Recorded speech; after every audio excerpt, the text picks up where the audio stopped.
سبحان اللہ و بحمدہ سبحان اللہ العظیم۔ جب اللہ تبارک و تعالیٰ کی یہ دنیا اتنی خوبصورت ہے تو میرے رب کی جنت کیسی ہوگی۔ بڑا ہی پیارا، بڑا ہی مبارک مہینہ محرم الحرام کا آ رہا ہے۔ آپ سے گزارش کروں گا یہ مہینہ عبادت میں گزاریے، یہ مہینہ اللہ کی رضا والے کاموں میں گزاریے، اور اس مہینے میں ہو سکے تو خوب روزے رکھیے۔ موسم بھی بڑا معتدل ہے تو کیوں نہ اس مہینے میں روزے رکھ کر اپنے رب کو راضی کرنے والے کام کیے جائیں اور گویا جنت کی تیاری کی جائے۔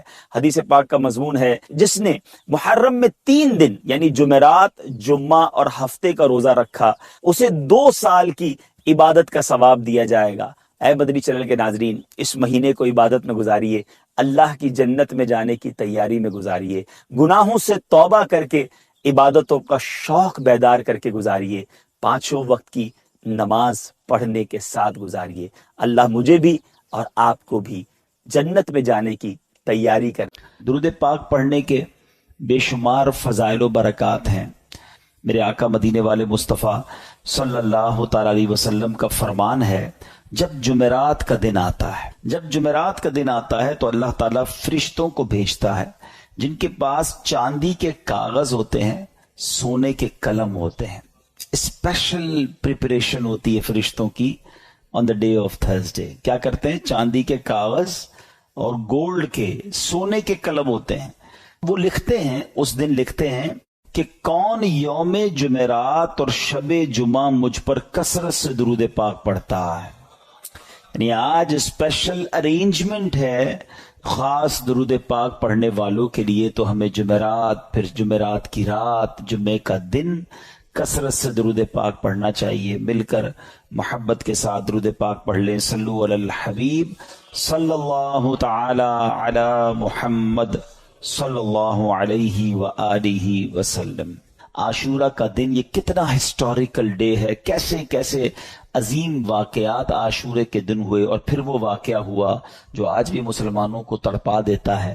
کربلا کے میدان میں بھوکا پیاسا اور ظلم کے ساتھ نواسہ رسول امام حسین اور ان کے پورے قافلے کو جس طرح بے دردی سے شہید کیا گیا، اور جو ظلم کیا گیا وہ آج بھی سنتے ہیں تو دل دہل اٹھتا ہے۔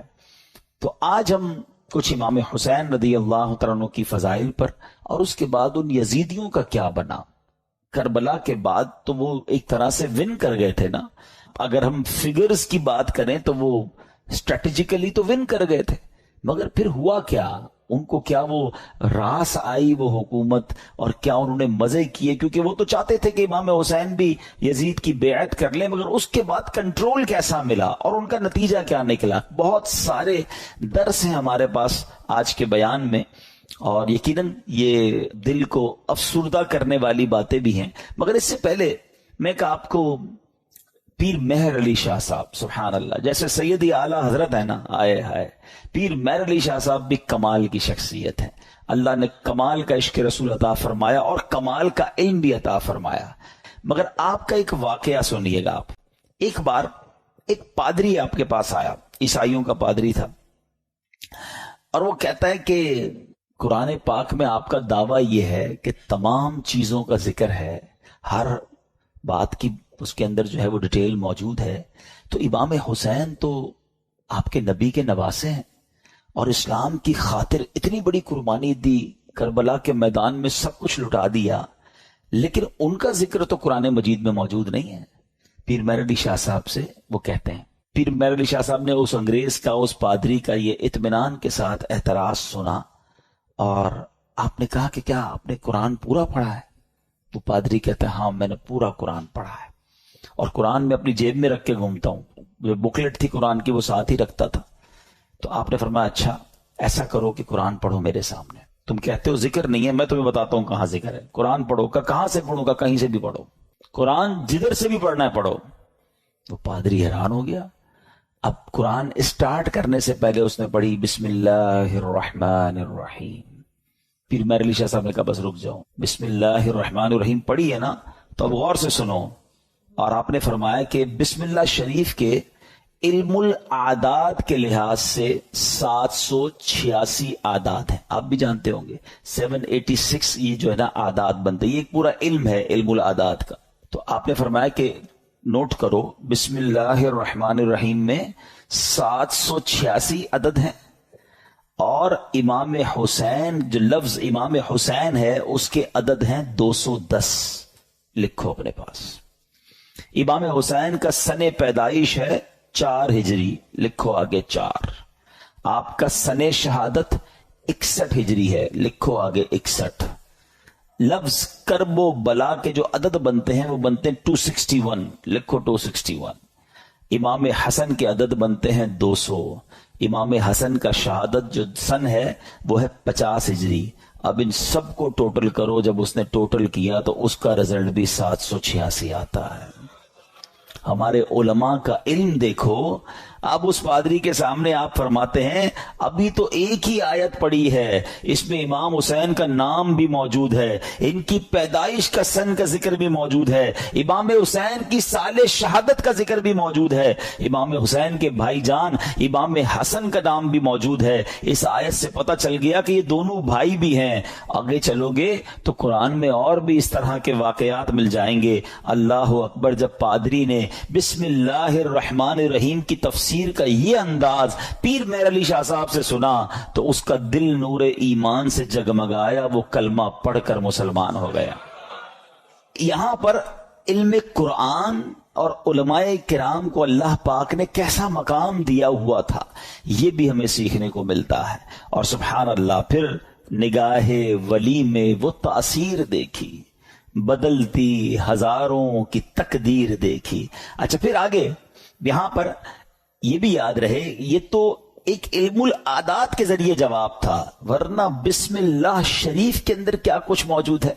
مولا علی شیر خدا کرم اللہ تعالی وجہ الکریم، آپ پتہ کیا ہے، آپ باب صلی اللہ کہلاتے ہیں. ہم نے منقبت میں سنا نا، وہی جن کو باب صلی اللہ کہیں. باب صلی اللہ کا مطلب کیا ہے؟ آقا فرماتے ہیں، حدیث پاک کا مضمون ہے، میں علم کا شہر ہوں اور علی اس کا دروازہ ہے. یعنی باب ہے اس شہر کے. تو آپ فرماتے ہیں کہ اگر میں چاہوں تو بسم اللہ کی تفسیر سے 70 اونٹ بھر دوں. یعنی اس کا مطلب یہ ہوا کہ اتنے کاغذوں پر اتنی بکس بن جائیں گی تفسیر کی، صرف بسم اللہ شریف کی، کہ 70 اونٹوں پر اس کو رکھا جائے گا تب جا کر کمپلیٹ ہوگی. تو یہ ہے قرآن اور یہ ہے علم القرآن جو ہمارے اسلاف کو معلوم تھا. مگر آج ہم قرآن سے بہت دور ہیں، ہم قرآن پڑھتے نہیں ہیں. اچھا یہ تو ایک فی البدی جواب تھا پیر مہر علی شاہ صاحب کا کہ جناب علم العادات سے یہ ذکر کیا، مگر قرآن مجید فرقان حمید میں اہل بیت اطہار کا صراحت کے ساتھ اور سبحان اللہ گویا ان کی شان اور ان کی منقبت قرآن بیان کرتا ہے. کتنی خوبصورت ایک آیت ہے قرآن پاک کی، پارہ 22 ہے، سورہ احزاب، آیت نمبر ہے 33. اللہ قرآن میں ارشاد فرماتا ہے انما یرید اللہ لیذھب عنکم الرجس اہل البیت ویطہرکم تطہیرا. ترجمہ، اے نبی کے گھر والوں، اللہ تو یہی چاہتا ہے کہ تم سے ہر ناپاکی دور فرما دے اور تمہیں پاک کر کے خوب صاف ستھرا کر دے.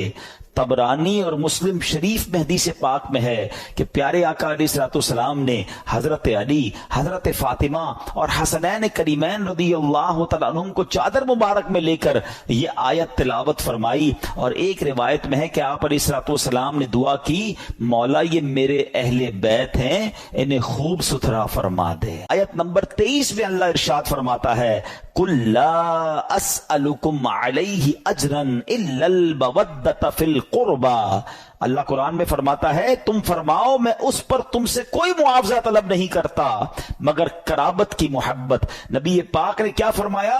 اور کوئی معاوضہ طلب نہیں کر رہا مگر میرے عزیزوں سے محبت کرنا. سلطان المفسرین حضرت عبداللہ ابن عباس رضی اللہ تعالیٰ عنہ فرماتے ہیں جب یہ آیت نازل ہوئی صحابہ کرام نے عرض کی یا رسول اللہ صلی اللہ تعالیٰ علیہ وسلم، آپ کے اہل قرابت جن سے محبت کا اللہ پاک نے حکم دیا ہے یہ کون کون ہیں؟ فرمایا علی، فاطمہ، سبحان اللہ، اور ان کے دونوں بیٹے یعنی حسنین کریمین رضی اللہ تعالی عنہم۔ ہم کیوں نہ پنجتن پاک سے پیار کریں؟ ان سے پیار کا، ان سے محبت کا حکم گویا ہمیں قرآن دے رہا ہے۔ اور سبحان اللہ ایک اور آیت میں کس انداز سے ان کا جو ہے وہ شان بیان ہوتی ہے، پارہ نمبر ہے 5 سورہ نساء آیت نمبر 54، اللہ پاک ارشاد فرماتا ہے ام یحسدون الناس علی ما آتاہم اللہ من فضلہ، ترجمہ بلکہ یہ لوگوں سے اس چیز پر حسد کرتے ہیں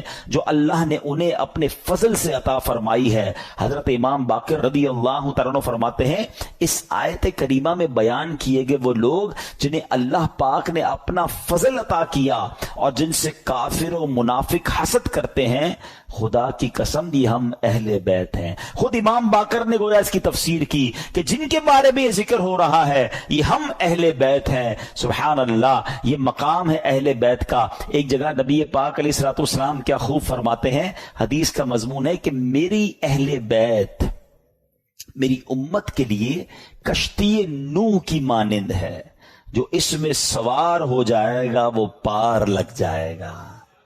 اچھا یہ کس کے لیے کہا؟ اہل بیت کے لیے۔ ذرا توجہ کیجئے گا اعلیٰ حضرت کا کس طرح حدیثوں پر یوں سمجھیے کہ عبور تھا اور کیا انداز تھا، اور آپ کو سمجھ آ جائے گی بات کہ اہل بیت کو کیا کہا؟ کشتی کہا۔ ایک جگہ نبی پاک کی حدیث ہے اصحابی کالنجوم فبأیہم اقتدیتم اہتدیتم، آقا فرماتے میرے صحابہ ستاروں کی مانند ہیں، ان میں سے جس کی بھی پیروی کرو گے تم کامیاب ہو جاؤ گے، ہدایت پا جاؤ گے۔ اب ذرا میرے ساتھ رہیے گا، صحابہ کو کیا کہا؟ ستارے، سٹارز۔ کیا کہا؟ ستارے۔ اور اہل بیت کو کیا کہا؟ کشتی۔ اچھا اب دونوں سے ہمیں تو محبت کرنی ہے، دونوں کا پیار دل میں ہونا یہ ایمان کے لیے ضروری ہے۔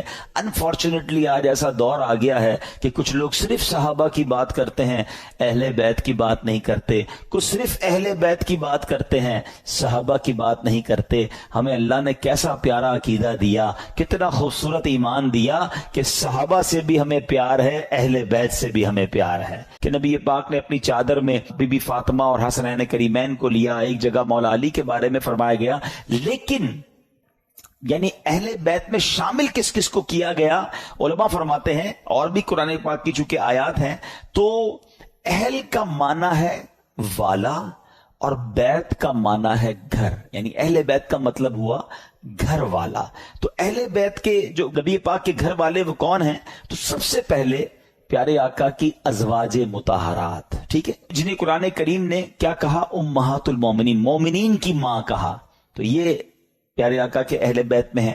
پھر پیارے آقا علیہ الصلوۃ والسلام کی تمام اولاد پاک، آپ کے تمام شہزادے، چاروں شہزادیاں اور ان شہزادیوں کی اولاد، ان سب کو اہل بیت کہا جاتا ہے۔ سبحان اللہ۔ اور پھر بی بی عائشہ صدیقہ رضی اللہ تعالیٰ عنہ کا مرتبہ یہ ہے، اہل بیت میں تو ساری ازواج مطہرات ہیں، کیونکہ مولانا حسن رضا خان صاحب کی منقبت چل رہی تھی، تو آپ جب نبی پاک علیہ الصلوۃ والسلام کے ساتھ کمرے میں ہوتی اور جبریل امین جب وحی لے کر آتے نا، تو حجرہ عائشہ میں داخل ہونے سے پہلے اجازت لیا کرتے ہیں کہ حضور کیا میں اندر آ سکتا ہوں؟ Look at the status of that particular house۔ حجرہ عائشہ، اچھا حجرہ عائشہ کون سا ہے پتہ ہے آپ کو؟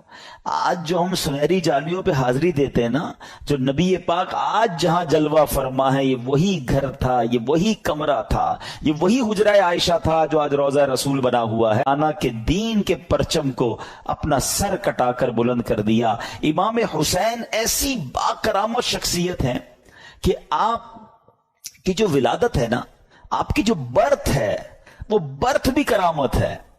آپ 6 مہینے میں آپ کا جو حمل تھا، ماں کے پیٹ میں آپ رہے، وہ 6 مہینے رہے، اور یاد رہے کہ پوری دنیا میں سیدنا یحییٰ علیہ الصلوۃ والسلام اور امام عالی مقام امام حسین کے علاوہ کوئی ایسا بچہ زندہ نہیں رہا جس کی مدت حمل 6 ماہ ہوئی ہو۔ یعنی آپ فرام دا ڈے 1 آپ کی ولادت ہی کرامت ہے۔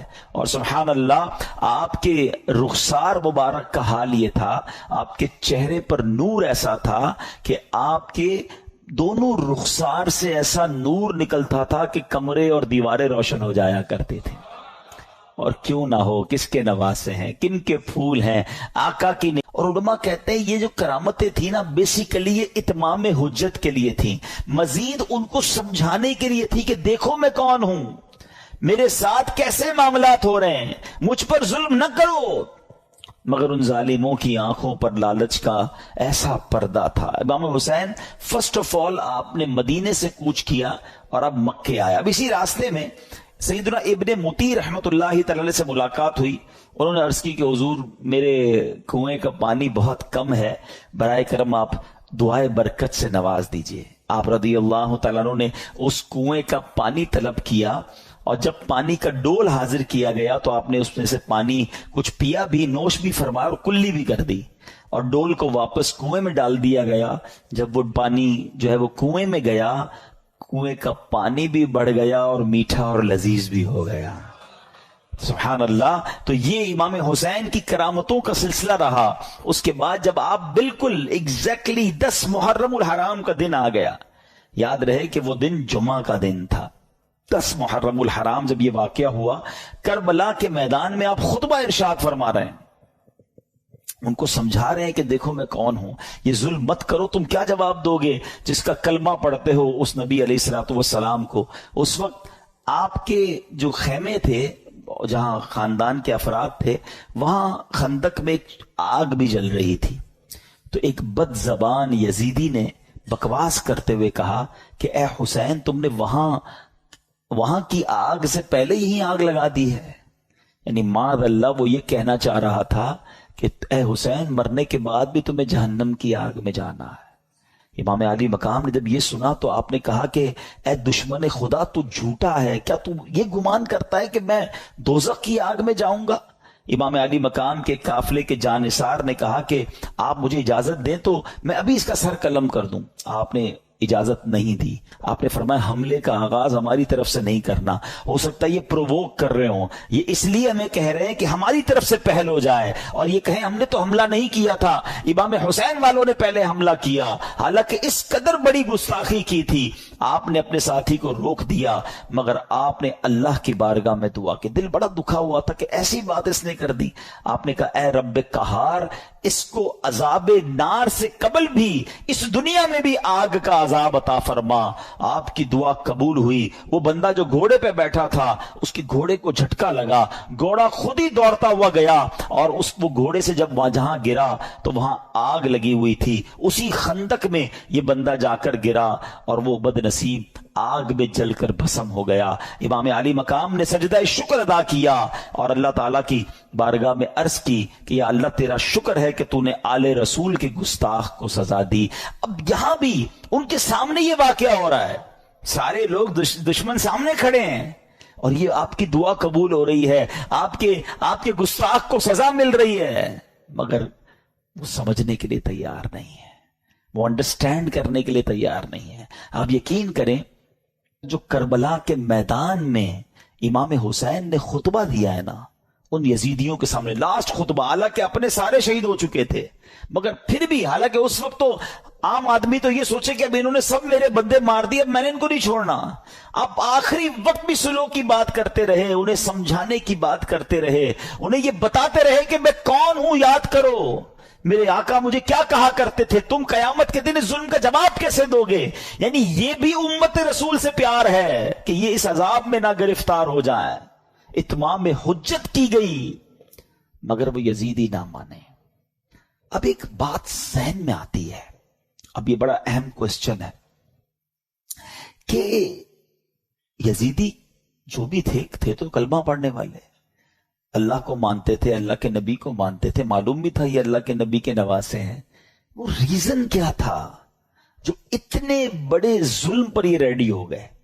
یہ ریزن پکڑنا بہت ضروری ہے، اور یہ ہم سب کو آج سیکھ کر جانا ہے۔ یعنی کوئی بھی محفوظ نہیں ہے۔ میں آپ کو تھوڑا سا آج کل کے زمانے کا ایک دو انسیڈنٹ بتا دیتا ہوں تاکہ آپ کو اندازہ ہو جائے۔ ہم لوگ سمجھ رہے ہوتے ہیں یار یہ یزیدیوں نے اتنا بڑا کام کر دیا، ہم تو کبھی بھی کوئی ایسی غلط حرکت نہیں کر سکتے۔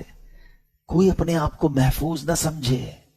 ہاں، بیسک جو ان کے ریزن تھا نا وہ تھا لالچ، اور وہ لالچ تھی پیسے کی، اقتدار کی۔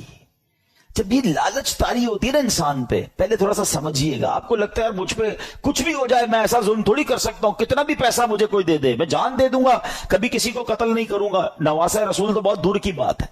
یہ بولنا اور ہے، لیکن ایک وقت آتا ہے جب انسان کے دل پر شیطان کا قبضہ ہو جاتا ہے. آپ پڑھتے ہیں خبریں 5 سال کے بچے اور 4 سال کی بچی کے ساتھ جو واقعات ہو رہے ہیں، کیا کوئی خوشی سے کرتا ہے یہ کام؟ ذرا سوچئے، جب وہ یہ کام کر جاتا ہوگا اس کے بعد خود اس کو کتنی ندامت ہوتی ہوگی، یہ میں نے کیا کر دیا. پھر اسی وجہ سے بچنے کے لیے اس بچی کو قتل بھی کر دیا جاتا ہے. یعنی یہ واقعات ہم سنتے ہیں تو ہماری عقل حیران ہو جاتی ہے کہ یہ انسان تھا یا درندہ تھا. میں آپ سے یزیدیوں کی تو بات نہیں کر رہا، آپ کے وطن میں رہنے والوں کی بات کر رہا ہوں. اس کا مطلب کیا ہوا؟ ایٹ دیٹ ٹائم جب وہ یہ عمل کر رہا تھا اس کا دل شیطان کی مٹھی میں تھا، اس کو ہوس نے اندھا کر دیا تھا. تو یہ واقعات مجھے اور آپ کو یہ سوچنے پر مجبور کرتے ہیں کہ کوئی اپنے آپ کو محفوظ نہ سمجھے. یہ ایک لمٹ ہوتی ہے انسان کی. ایک حدیث پاک ہے نا، بڑی مشہور حدیث پاک ہے جس کا مضمون ہے کہ جب بندہ ایک گناہ کرتا ہے نا، میرے ینگسٹر ذرا غور سے سنیں، ایک گناہ کرتا ہے اس کے دل پر ایک بلیک ڈاٹ لگ جاتا ہے. گناہ کرتا رہتا ہے پھر دل پورا سیاہ ہو جاتا ہے. اب اس پر ہدایت کی کوئی بات اثر نہیں کرتی. یہ جو روز شراب پیتے ہیں، جناب پارٹی کرتے ہیں، حرام کام کرتے ہیں اور گندی چیزیں دیکھ رہے ہوتے ہیں، دوستوں میں بیٹھے گناہ کر رہے ہوتے ہیں، نمازیں قضا کر رہے ہوتے ہیں، اپنے آپ کے بارے میں یہ ضرور سوچ رہے ہوتے ہیں کہ میں اتنا بھیانک کام نہیں کروں گا، مگر ایک وقت آتا ہے کہ دل سیاہ ہو جاتا ہے. اب وہ دل ہے شیطان کے ہاتھ میں، وہ ایسے کام کروا سکتا ہے کہ آپ تصور بھی نہیں کر سکتے. یار بندہ ماں کو قتل کر دیتا ہے، ہم نے نہیں سنے واقعات، کیسے پاسبل ہے کوئی اپنی ماں کو مار دے؟ لیکن ایک لمٹ ہوتی ہے، اس کے بعد انسان جب اوور لمٹ ہوتا ہے تو شیطان جو چاہے اس سے کروا لیتا ہے. تو اللہ سے توبہ کرتے رہا کرو، اور اس کا بیسٹ طریقہ یہ ہے کہ گندے اور برے ماحول سے اپنے آپ کو بچائیں. جو ایسے لوگوں میں اٹھتے بیٹھتے ہیں نا جو ہر وقت حرام چیزوں کی باتیں کر رہے ہوتے ہیں، یار پیسہ ہونا چاہیے تبھی زندگی میں مزہ ہوگا، جدھر سے بھی آتا ہے آنے دو، بس پیسہ بڑھنا چاہیے، ابھی تو ہم نے وہ رکھنا ہے، ابھی تو ہم نے وہ لینا ہے. میں ایک جگہ بیٹھا تھا، یہ باتیں ہو رہی تھی، میں نے کہا یار کیا کریں گے اتنا پیسہ؟ تو ایک بندہ کہتا ہے میں نے تو خواب دیکھا ہوا ہے 6,000 کروڑ کی یاچ لوں گا. وہ کیا ہوتا ہے؟ کوئی پانی کے اندر کوئی جہاز ہوتا ہے؟ میں نے کہا یار دیکھو کراچی کے رہنے والے نے بھی ایسا خواب دیکھا ہے. اب اتنے بڑے جس نے خواب دیکھے ہیں تو پھر اس کو کہاں سے قناعت اور کہاں سے صبر آئے گا؟ اللہ کی رضا پر راضی رہنا ہم کب سیکھیں گے؟ تو بہرحال میرے پیارے اسلامی بھائیوں، سوچو اس بات کے، یہ کیسے، اس ریزن کو پکڑیے. یزیدیوں کے ایسا کیا ہو گیا تھا کہ یہ اندھے ہو گئے تھے؟ آج بھی بندہ اندھا ہوتا ہے. ہاں، ظلم کرنے والے نہیں دیکھے آپ نے؟ بندوں کو ڈرل کرتے ہیں، ہاتھ پیر کاٹتے ہیں، قتل کر دیتے ہیں، پیسے چاہیے قتل کرنے کے لیے، تو وہ کیسے تیار ہو جاتے ہیں؟ ان کا دل سیاہ ہو گیا. اب ان سے کچھ بھی کروا لو. یہ شراب ہے نا، اس کو ام الخبائث کہا گیا، برائیوں کی ماں. یہ وہ چیز ہے کہ اس کا جو عادی ہو جائے، اب شراب کے علاوہ بھی عجیب عجیب نشے آ گئے، نشے میں گرفتار جو ہوا نا، اب اس کو ماں بہن کی بھی تمیز نہیں ہے، اس کو کسی کی بھی تمیز نہیں ہے. وہ کر جائے گا جو کوئی سوچ ہی نہیں سکتا، اور اس کے بعد وہ خود بھی شرمندہ ہوگا کہ یہ میں نے کیا کیا، نشے میں تھا. تو یہ وہی بات ہے کہ بندہ جب برائی کی طرف جاتا ہے تو ایک کے بعد دوسری، دوسری کے بعد تیسری، تیسری کے بعد چوتھی. یہ غور کیجئے، یہ بات ہمیں یہ سمجھنی ہوگی کہ ہمیں اپنے آپ کو گناہوں سے بچانا ہے، ورنہ یزیدی راستے پر چلنے میں دیر نہیں لگتی جس کو پیسے کی لالچ نے گھیرا ہوا ہے. اچھا ایک اور عجیب بات بتاؤں میں آپ کو، ہم دل کو عربی میں کیا کہتے ہیں؟ قلب. کیا کہتے ہیں؟ امراض قلب لکھا ہوتا ہے، قلب موٹے کاف سے. اس کا مطلب کیا ہے؟ میننگ آف قلب، منقلب ہونے والا، بدلنے والا. یہ جو دل ہے نا، یہ بدلتا رہتا ہے. اب میں آپ کو کچھ ایگزامپلز دیتا ہوں، آپ کو سمجھ آئے گی میری بات. کبھی کبھی ہمارے دل پر ایسا خوف طاری ہو جاتا ہے اللہ کا، آنسو بہتے ہیں، بندہ کہتا ہے یار بس اب کوئی گناہ نہیں کروں گا. یہی دل ہے، یہی ہم ہیں. کبھی کبھی اسی دل پر گناہ کرنے کا اتنا جنون سوار ہو جاتا ہے کہ بندہ کہ کچھ بھی ہو جائے میں نہیں گناہ کرنا ہے. ارے تھوڑے دنوں پہلے تو رو رہا تھا. کبھی کبھی اس دل پر ایسی کیفیت طاری ہوتی ہے سخاوت کی کہ بندہ کہتا ہے بس یار سارا ہی مال اللہ کی راہ میں دے دو، جتنا دینا ہے دے دو۔ کبھی کبھی اسی دل پر ایسی بخل طاری ہوتا ہے، بندہ کہتا ہے 1 روپیہ خرچ نہیں کروں گا۔ ارے کبھی کبھی یہ دل اتنا رحم دل ہو جاتا ہے کہ بندہ بچے کے ساتھ بھی بیٹھ کے نرمی سے بات کر رہا ہوتا ہے، پیار کر رہا ہوتا ہے، اور کبھی کبھی یہ دل اتنا سخت ہو جاتا ہے کہ بندہ کسی پر رحم کرنے کے لیے تیار نہیں ہوتا۔ یہ ساری کیفیتوں میں ہم گزرتے ہیں، ہاں ہم سب گزر رہے ہوتے ہیں۔ کبھی عشق رسول کی کیفیت ہوتی ہے، کبھی یاد مدینہ کی کیفیت ہوتی ہے، اور کبھی برے برے خیالات آ رہے ہوتے ہیں۔ یہ کیا ہے؟ یہ اس کے بارے میں علماء نے لکھا کہ یہ دل جو ہے نا ایسا ہے کہ ریگستان میں ایک پتا پڑا ہوا ہے، ہوا جدھر آئے ادھر پتا اڑ جاتا ہے، دل اسی طرح بدلتا رہتا ہے۔ اور اب اس کنسیکوینس کو ذہن میں رکھ کے اب میرے آقا کی دعا سنو۔ اللہ کے حبیب دعا کرتے ہیں، یا مقلب القلوب ثبت قلبی علی دینک۔ اس دعا کا مطلب پتہ ہے دعا کرنے والا کون ہے؟ کونین کے والی اللہ کے حبیب علیہ الصلوۃ والسلام، جن کے صدقے مجھے اور آپ کو ایمان ملا، وہ دعا کر رہے ہیں، اے دلوں کو پھیرنے والے، میرے دل کو اپنے دین پر ثابت قدمی عطا فرما۔ کیونکہ یہی دل بدلتا ہے تو بندہ کافر ہو جاتا ہے، مرتد ہو جاتا ہے، کسی غلط عقیدے میں چلا جاتا ہے، کسی اور کے خیالات سمجھ آنے لگ جاتے، کیونکہ دل بدلتا رہتا ہے۔ تو دل کو اس طرح بے پرواہ نہ چھوڑ دو، اس کی بھی حفاظت کرنی ہے، اور اس کو بھی اسٹیڈ فاسٹ صحیح راستے پر رکھنا میری اور آپ کی ذمہ داری ہے۔ دعائیں کریں، اپنے دل کے لیے دعائیں کریں، اور پھر ایسے ماحول میں رہیں۔ تو جو لوگ کہتے ہیں یار میں سب کی سنتا ہوں، کیا کریں، انٹرنیٹ آ گیا ہے، ہر بندے کی سننی ہے، دیکھوں تو صحیح مسلمانوں پر اعتراض کیا کرتے ہیں کافر، ذرا یہ سنوں، عیسائی کیا کہتے ہیں، ہندو کیا کہتے ہیں، کرسچن، اب یہ سب چیزیں سننی ہے۔ انٹرنیٹ کا زمانہ ہے، پتہ نہیں کس کی کون سی دلیل دل میں بیٹھ جائے، اور بندہ سوچتا رہے یار اللہ تعالیٰ ہے بھی کہ نہیں، کیونکہ وسوسہ شیطان نے ڈال دیا، اور اب وہ وسوسوں کا شکار ہے۔ اب وہ نبی پاک کے بارے میں وسوسے میں ہے، وہ آخرت کے بارے میں وسوسے میں، کہاں کس نے تھا وہ باتیں سننے کے لیے؟ تم نے خود اپنے دل کو ادھر لگایا۔ کچھ لوگ بد عقیدہ کو سنتے ہیں، یار دیکھو تو صحیح ہمارے عقیدے کے بارے میں کیا اعتراض کر رہے ہیں، تم کوئی عالم ہو، مفتی ہو، کتنی اسٹڈی ہے تمہارے پاس، کیوں سنتے ہو وہ باتیں؟ خدا را بات سمجھو میری، یہ دل اگر پلٹ گیا نا تو ہم نے بڑے بڑوں کو پلٹتے دیکھا ہے، اور یہ یزیدی ہمارے سامنے پوری مثال موجود ہے، بڑے یعنی سب کچھ بتا پا انہیں، مگر جب شیطان آنکھوں پر لالچ کا پردہ، ہوس کا پردہ ڈالتا ہے تو انسان وہ کچھ کر جاتا ہے کوئی سوچ بھی نہیں سکتا۔ بلم بن باورا یاد ہے آپ کو؟ یہ وہ شخص تھا کہ جو مستجاب الدعوات تھا، سر اٹھاتا تھا تو لوح محفوظ کو دیکھ لیتا تھا، اتنا بڑا عبادت گزار، اور لالچ کیا کی؟ جب بنی اسرائیل والے گئے پیسے لے کر کہ آپ پیسے لیں آپ کی ساری دعائیں قبول ہوتی ہیں، حضرت موسیٰ کے خلاف ذرا بد دعا کر دیں۔ پہلے تو اس نے دوڑا دیا کہ پاگل ہو گئے، میں اللہ کے نبی کے بارے میں بد دعا کروں گا، اور پیسے بڑھائے اور انعام بڑھائے، عورتیں دیں، بہت سارے کام کیے انہوں نے۔ وہی بات، اتنا بڑا عبادت گزار تھا، کیا اسے نہیں پتا تھا؟ مگر جب لالچ اور شیطان غالب ہو جاتا ہے، بلم بن باورا نے وہ بدبختی کی کہ حضرت موسیٰ کے خلاف بد دعا کرنے چل پڑا، مگر اللہ کی شان دیکھیں، وہ بد دعا حضرت موسیٰ کے خلاف کرتا تھا، الفاظ اپنے لیے نکلتے تھے، اس کی زبان لٹک گئی اور کفر پر اس کا خاتمہ ہوا۔ اب علماء فرماتے ہیں کہ اصحاب کہف کا جو کتا تھا نا، کیونکہ وہ اصحاب کہف کے ساتھ تھا، اچھوں کے ساتھ رہا، وہ کتا جو ہے جنت میں بلم بن باورا کی شکل میں جائے گا، اور بلم بن باورا جہنم میں کتے کی شکل میں ڈالا جائے گا۔ یہ ڈرتے رہنا ہے ہمیں، یہ واقعہ سننا اپنی جگہ ہے، مگر یہ جو ظلم کیا گیا نا، ریزن کیا تھا؟ پیسے تھے، لالچ تھی، اقتدار تھا۔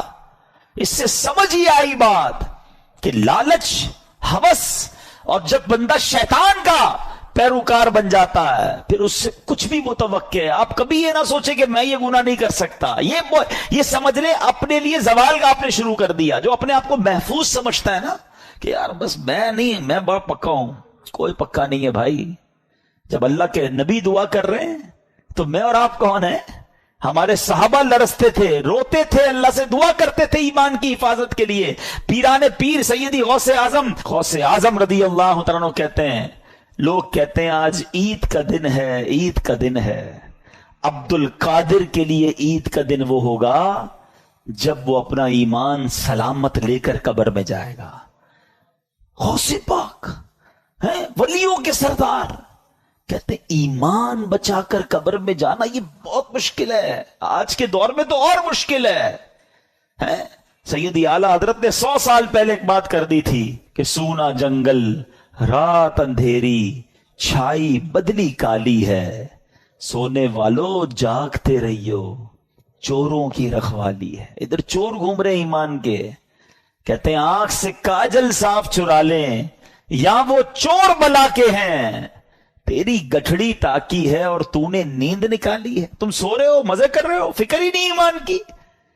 ایمان کی فکر کرو، اعمال کی فکر کرو، اچھی صحبت بہت ضروری ہے۔ آج بھی یزیدی ٹولہ موجود ہے جو لوگوں کے ایمان چھیننے کے لیے اور برائیوں کی طرف مسلمانوں کو لگانے کے لیے تیار ہے۔ ہمیں ڈھونڈنا ہے آج کے دور میں بھی حسینی لوگوں کو کہ وہ کون ہے جو سچے پنجتن کے غلام ہیں اور ہمیں حسینی طریقے پر چلاتے ہیں اور پکڑ پکڑ کر ہمیں گناہوں سے بچاتے ہیں۔ ہمیں اللہ کی اس نعمت پر اللہ کا شکر ادا کرنا چاہیے جو دعوت اسلامی کی صورت میں ہمیں یہ ماحول ملا ہوا ہے۔ اللہ اس ماحول پر ہم سب کو استقامت عطا فرمائے۔ اب میں آپ کو بتاتا ہوں ان ظالموں نے کرنا تھا جو کر لیا، ہوا کیا؟ کتنے پیسے مل گئے، کتنے مزے کر سکے، انجام کیا ہوا؟ یاد رہے کہ جس بدبخت خولی بن یزید نے امام حسین کا سر انور تن سے جدا کیا تھا نا، سر سے کاٹا تھا معاذ اللہ، چند ہی برس کے بعد اس کا کیا انجام ہوا کہ مختار ثقفی، اب اس کے بارے میں آگے جا کے بتاتا ہوں، اس شخص نے قاتلین امام حسین کے لیے ایک آرڈر نافذ کیا اور کہا کہ کربلا کے میدان میں جو بھی یزیدی لشکر میں تھا وہ جہاں پایا جائے اسے مار ڈالا جائے۔ یہ حکم سن کر کوفہ کے جفا شعار سورما بصرہ بھاگنا شروع ہوئے۔ مختار کے لشکر نے ان کا تعقب کیا، جدھر جو ملا اس کو کاٹ ڈالا، اس کو مار ڈالا۔ خولی بن یزید وہ خبیث تھا جس نے امام علی مقام کے سر انور کو تن سے جدا کیا تھا، یہ بھی گرفتار ہوا، مختار کے پاس لایا گیا۔ مختار نے آرڈر کیا دیا دونوں ہاتھ دونوں پیر پہلے کاٹے جائیں، پھر سولی پر چڑھایا جائے اور پھر آگ میں جھونک دیا جائے۔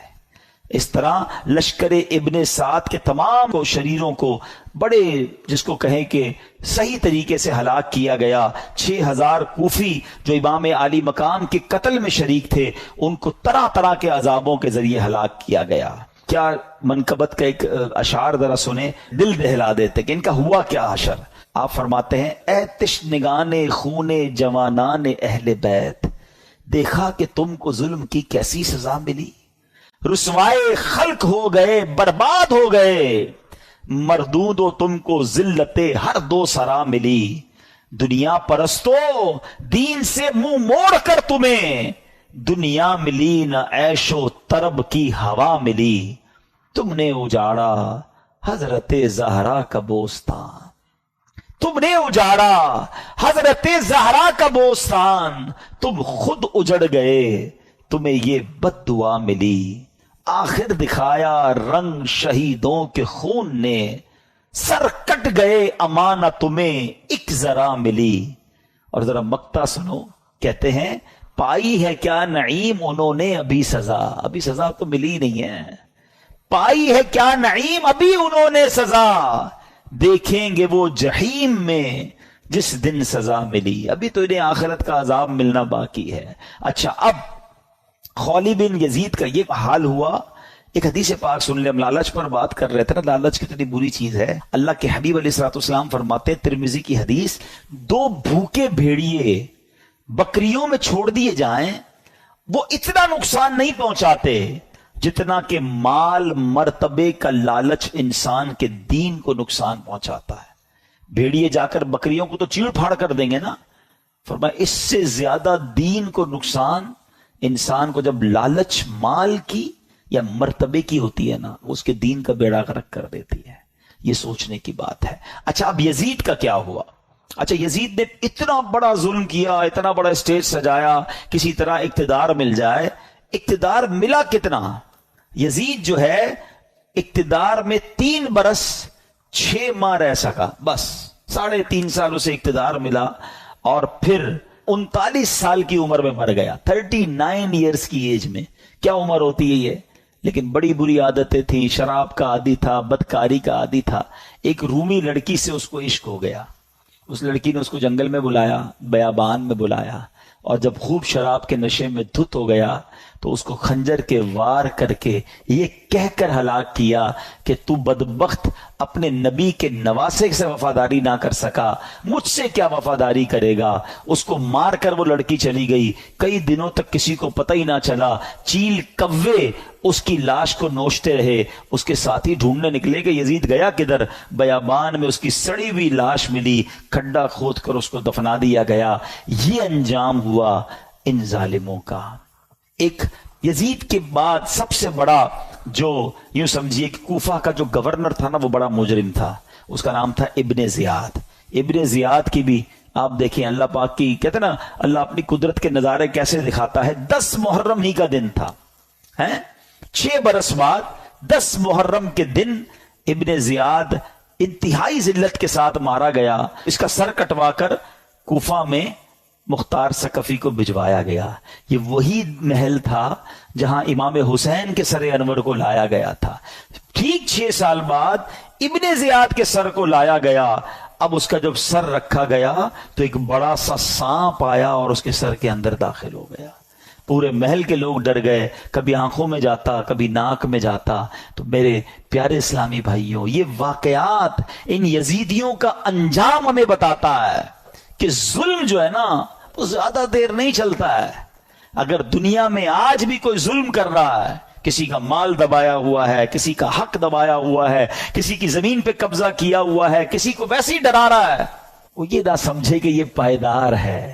ظالم کا انجام جو ہے نا وہ بڑا ہی عبرتناک ہوتا ہے. پھر دنیا تماشا دیکھتی ہے، اور مظلوم جو ہے اللہ اسے ترقی دیتا ہے، اللہ اسے عروج دیتا ہے. قرآن مجید فرقان حمید میں اللہ کریم نے ظالموں کے بارے میں کیا فرمایا؟ اللہ فرماتا کذالک اخذ ربک اذا اخذ القری وہی ظالمہ ان اخذہ علیم شدید.